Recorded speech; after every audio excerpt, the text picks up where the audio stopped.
tāda korelācija ātri tāda var būt pozitīva vai negatīva. Pozitīva ir, ja tie plus mīnus vienai datu vērtībai pieaugot, pieaug arī otra. Tiem, kas man nezina, mani sauc Ernests, esmu iegūst 100% matemātikas eksāmenā, 2. vietu valsts olimpiādē un 1. vietu zinātnisko darbu konferencē, bet tagad mans mērķis ir garlaicīgo matemātiku paskaidrot jauniešiem saprotamā valodā. Šajā video es paskaidrošu šo tēmu.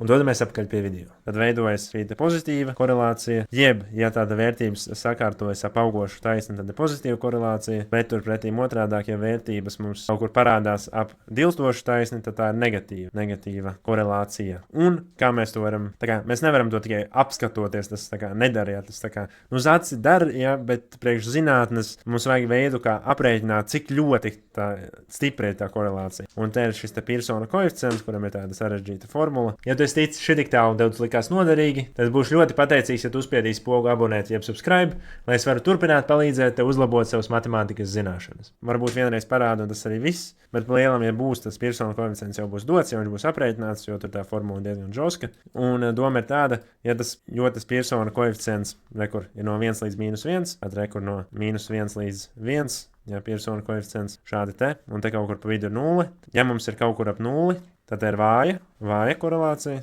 tā ir tāda vāja negatīva, bet ja ir bišķi lielāks par 0, tad ir vāja pozitīva korelācija, bet ja mums kaut kas ļoti tuvu vieniniekam ir, tad tā ir stipra pozitīva, vai turpretī, ja ļoti tuvu mīnus vieniniekam, tad ir stipra negatīva. Ja? Tātad, ja ir ļoti tuvu vieniniekam vai ļoti tuvu mīnus vieniniekam, tad ir ļoti stingra korelācija, bet ja ir ap 0, tad viņa ir vāja un nevar saprast, vai viņa ir pozitīva vai viņa ir negatīva. Ja, un, protams, var arī būt tāds gadījums, ka korelācijas nav nekādas, kad ir dati vienkārši izmētāti visur apkārt un nevaram konkrēti pateikt, kāda korelācija te pastāv.